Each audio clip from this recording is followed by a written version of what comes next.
Hello விஸ் அனைவருக்கும் வணக்கம். மீன ராசிக்கான மார்ச் மாத பலன்கள். மார்ச் முதல் எப்படி இருக்கு உங்களுக்கு? மிதுனம், மிருகசீரிஷம் 3-4 பாதங்கள், திருவாதிரை, புனர்பூசம் 1-2-3 பாதங்கள், கிரகநிலை சுகஸ்தானத்தில் கேது, பஞ்சமஸ்தானத்தில் சந்திரன், அஸ்தமஸ்தானத்தில் குரு, சுக்கிரன், பாக்கியஸ்தானத்தில் சூரியன், புதன், சனி, தொழில்ஸ்தானத்தில் ராகு, லாபஸ்தானத்தில் குரு என கிரகநிலை இருக்குது. கிரக மாற்றம் 14-3-2024 அன்று செவ்வாய் பகவான் அஷ்டமஸ்தானத்தில் இருந்து பாக்கியஸ்தானத்துக்கு மாறாரு. 13-3-2024 அன்று சூரிய பகவான் பாக்கியஸ்தானத்தில் இருந்து தொழில்ஸ்தானத்துக்கு மாறாரு. 8-3-2024 அன்று சுக்கிர பகவான் அஷ்டமஸ்தானத்தில் இருந்து பாக்கியஸ்தானத்துக்கு மாறாரு. 2-3-2024 அன்று புதன் பகவான் பாக்கியஸ்தானத்தில் இருந்து தொழில்ஸ்தானத்துக்கு மாறாரு.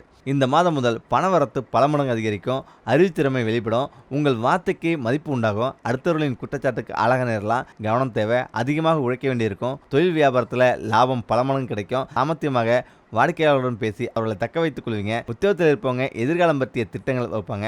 பணவரத்து இருக்கும். குடும்பத்தில் கணவன் மனைக்கிடையே இருந்த மன வருத்தம் குறையும். குடும்பத்தில் இருப்பவர்களின் ஒத்துழைப்பு கிடைக்கும். பிள்ளைகளின் மீது கவனம் தேவை. வாகனங்களால் செலவு இருக்கும். பெண்களுக்கு மற்றவர்கள் உதவியுடன் செய்யும் காரியங்கள் சாதமான பலன் தரும். சிக்கனத்தை கடைபிடிப்பது நல்லது. மாணவர்களுக்கு சக மாணவர்கள் நண்பர்களிடம் அதிகம் பேசி பழகுவதை தவிர்ப்பது நல்லது. பாடங்களில் கூடுதல் கவனத்துடன் படிப்பது நன்மை தரும். கலைத்துறையினருக்கு கவனம் தேவை. எதிர்பார்த்தவரிடம் பழகும்போது எச்சரிக்கை அவசியம். எதை பற்றியும் கவலைப்படாமல் தீர ஆலோசித்து எதையும் செய்வது நல்லது. கடன் கொடுப்பது, ஃபைனான்ஸ் போன்றவற்றில் மிக கவனமாக இருப்பது நல்லது. அரசியல் துறையினருக்கு புதிய ஒப்பந்தங்கள் கை கொடுக்கும். எந்த கொள்முதலையும் தயக்கமின்றி செய்யலாம். வியாபாரம் பெருகும். போட்டியாளர்கள் விலகி செல்வாங்க. இந்த மாதம் முதலே நீண்ட தூரத்தில் வரும் தகவல் நன்மை இருக்கும். கூர்மையான மதிநுட்பத்தில் எந்த பிரச்சனையையும் எளிதாக தீர்த்து விடுவீங்க.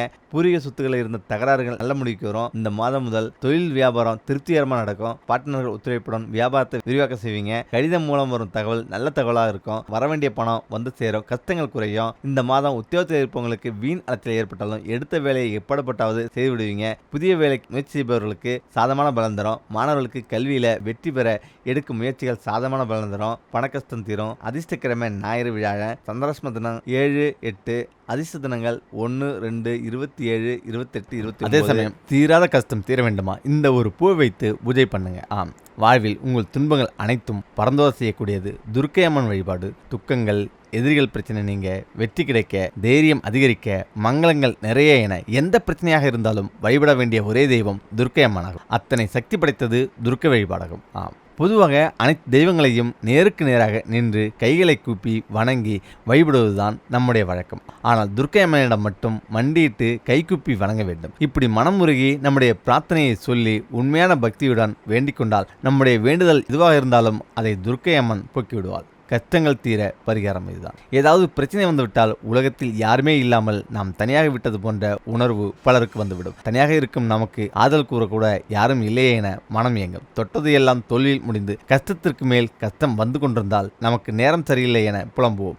ஆனால் இப்படி தீராத கஷ்டங்கள் வருவதற்கு கர்ம வினைகள் கூட காரணமாக இருக்கலாம். பொதுவாக கஷ்டம் என்று வந்தாலே துர்க்கை அம்மனை வழிபட வேண்டும் என்று சொல்வார்கள். பல நாட்களாக தீராத பிரச்சனை, தீராத நோய், தீராத மனக்கஷ்டம், பணக்கஷ்டம், எதிரிகள் தொல்லை, கடன் தொல்லை, நவகிரக தோஷங்கள், மங்கல்ய தடை, இப்படி எந்த பிரச்சனை இருந்தாலும் ராகு காலத்தில் துர்க்கை அம்மனுக்கு எலுமிச்சையில் விளக்கு போட்டால் தீரும் என்பது அனைவருக்கும் தெரியும். செவ்வாய், வெள்ளி, ஞாயிற்றுக்கிழமைகளில் வரும் ராகு காலத்தில் துர்க்கை அம்மனை வழிபடுவதுதான் பொதுவாக நாம் செய்யும் வழிபாடு. எப்படிப்பட்ட கஷ்டமாக இருந்தாலும் அதை போக்கக்கூடியவள் துர்காதேவி என்பதால் இந்த வழிபாடு அம்பிகை எப்போதும் நமக்கு துணையாக இருக்க செய்யும். முக்கியமாக வீட்டில் துர்க்கை அம்மன் படம் இருந்தால் எடுத்துக்கொள்ளலாம். இல்லாவிட்டால் ஒரு மண் அகலில் விளக்கேற்றி அதையே அம்பாளாக நினைத்து வழிபடலாம். செவ்வாய்க்கிழமை காலை 6 மணி முதல் 7 மணி வரையிலான நேரத்தில் துர்க்கைக்கு 2 அகல்களில் நெய்தீபம் ஏற்றி வைத்து 108 பிச்சி பூக்களை கொண்டு துர்க்கை காயத்ரி மந்திரம் அல்லது துர்க்கை 108 போற்றி ஆகியவற்றை சொல்லி அர்ச்சனை செய்து வழிபட வேண்டும். ஏதாவது ஒரு நெய்வேத்தியம் வைத்து இந்த பூஜை செய்து உங்களின் வேண்டுதலை முன்வைக்க வேண்டும். இந்த வேண்டுதலை 9 செவ்வாய்க்கிழமைகள் தொடர்ந்து செய்து வர வேண்டும். கஷ்டம் தீர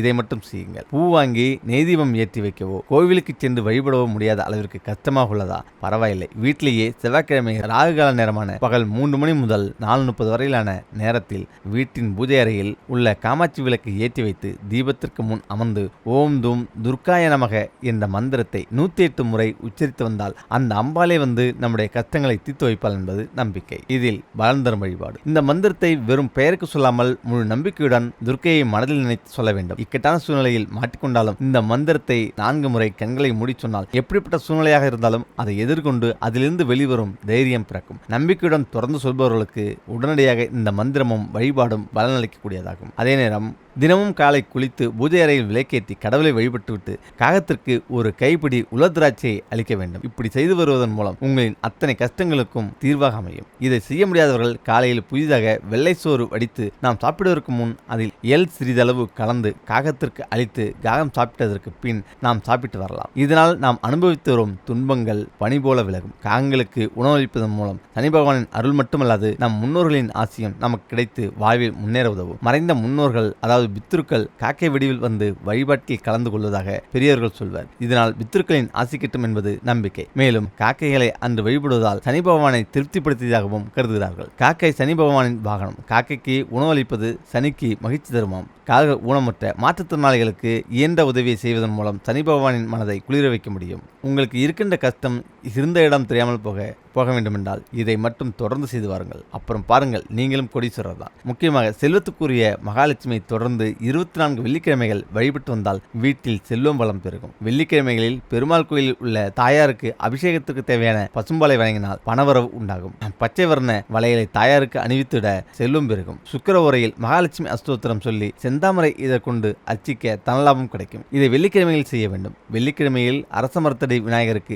அகலில் 11 தீபம் ஏற்றி 11 முறை வலம் வந்து வழிபட்டால் பணவரவு நிரந்தரமாகும். மேலும் மாலை நேரத்தில் பசுவிற்கு உணவளிக்க செல்வம் சேரும். தினந்தோறும் உங்களின் குலதெய்வத்தை காலையில் பிரார்த்தனை செய்து வர வீட்டில் பணவரவு அதிகரிக்கும். வியாழக்கிழமை மாலை 4 மணி முதல் 5 மணி வரை உள்ள நேரம் குபேர காலமாகும். அதனால் இந்த நேரத்தில் இல்லத்தில் குபேரனை வழிபட்டு வர பணவரவு அதிகரிக்கும். தாமரை திரி போட்டு குபேரனுக்கு விளக்கேற்றி வழிபட்டால் பணவரவு தாராளமாக அதிகரிக்கும். அமாவாசையில் நம் முன்னோர்கள் இறந்த திதியில் தானம் செய்த வீட்டில் திருப்பதி வெங்கடாதளபதியுடன் பார்வதி தாயார் உள்ள படத்தை வைத்து வழிபட்டு வந்தால் பணவரவு அதிகமாகும். சுத்தமான நீரில் வாசனை திரவியம் கலந்து இரு வேளைகளிலும் லட்சுமி மந்திரம் கூறியபடி வீடு முழுவதும் தெளித்திட செல்லும் சேரும். கனகதாரா தோத்திரம் சீசுக்தம் படிப்பதன் மூலமும் அவரவர் நட்சத்திர மூலிகையை பணப்பெட்டியில் வைப்பதன் மூலமும் பணவரவு கூடும். ஓடும் வெள்ளை குதிரை, ஜோடி கழுதை படம் ஆகியவற்றை அடிக்கடி பார்த்து வர பணவரவு அதிகமாகும்.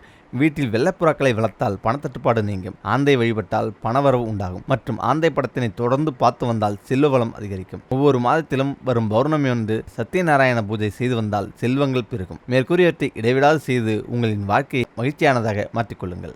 அதே நேரம் முக்கியமாக கவனிக்க வேண்டியது, இந்த 5 பொருட்கள் வீட்டில் இருந்தால் பண கஷ்டம் ஏற்படும். வீட்டில் கணவன் மனைவி 2 பேருமே வேலைக்கு செய்கிறார்கள், ஆனால் வாங்கிய சம்பளம் வீட்டில் தங்க மாட்டது என்று கவலைப்படுகிறவர்களின் எண்ணிக்கை அதிகம். பண கஷ்டம் சரியாவதற்காக ஆன்மீக ரீதியாக பரிகாரம் செய்கிறார்கள். சிலருக்கு பலன் அளித்திருக்கும், சிலருக்கு பலன் அளித்திருக்காது. முக்கியமாக வீட்டில் உள்ள சில பொருட்களால் பண கஷ்டம் ஏற்படும். அது என்னென்ன பொருட்கள் என்று பார்க்கலாம். வீட்டில் உள்ள சில பொருட்களால் நேர்மறை ஆற்றலும் ஏற்படும், எதிர்மறை ஆற்றலும் ஏற்படும். எதிர்மறை ஆற்றல் நிறைந்த பொருட்கள் இருந்தால் பண கஷ்டம் ஏற்படும். மேலும் பணவரவு அதிகரிக்காமலும் இருக்கும். அவை என்னென்ன பொருட்கள் என்று இப்பொழுது பார்க்கலாம். உடைந்த கண்ணாடி. வீட்டில் உள்ள கண்ணாடி எங்கு வைத்திருந்தாலும் அந்த கண்ணாடியானது உடைந்த நிலையில் இருந்தால் அதை வைத்திருக்கக்கூடாது. கண்ணாடியில் சிறு கீறல் இருந்தாலும் அதை வைத்திருக்கக்கூடாது. வீட்டில் உள்ள கண்ணாடி மட்டுமல்ல, வண்டி கண்ணாடி, கார் கண்ணாடிகளும் உடைந்த அல்லது கீறல் இருந்தாலும் அகற்றிவிடவும். காலணி. வீட்டில் பயன்படுத்தாத காலணிகள் இருந்தால் வைக்கக்கூடாது. மேலும் கிழிந்த நிலையில் உள்ள காலணி அல்லது பழைய காலணி போன்றவற்றை வீட்டில் வைத்திருக்கக்கூடாது. இதுபோல் வைத்திருந்தால் வீட்டில் பணக்கஷ்டம் ஏற்படும். கடிகாரம்.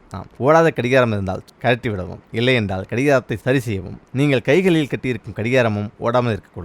நாற்காலி. உடைந்து போன நாற்காலி, டேபிள் போன்ற எந்த பொருட்களும் வைத்திருக்கக்கூடாது. உடைந்த பொருட்களை வைத்திருந்தால் வீட்டில் உள்ளவர்களுக்கு மருத்துவ செலவு ஏற்படும். அதுபோல் கட்டிலுக்கடியில் பயன்படுத்திய பொருட்களை வைத்திருக்கலாம், ஆனால் பயன்படுத்தாத பொருட்களை கட்டிலுக்கடியில் வைக்கக்கூடாது. துடைப்பம். தேய்ந்து போன துடைப்பத்தை வீட்டில் பயன்படுத்தக்கூடாது, வைத்திருக்கவும் கூடாது. புதிய துடைப்பம் வாங்கி பயன்படுத்தாமல் இருக்கக்கூடாது. துடைப்பம் மற்றும் ஒட்டடை குச்சி போன்றவை அடுத்தவர்களுக்கு கடனாக கொடுக்கக்கூடாது. மேலே கூறப்பட்டுள்ள இந்த 5 பொருட்கள் வீட்டில் இருந்தால் அகற்றிவிடவும்.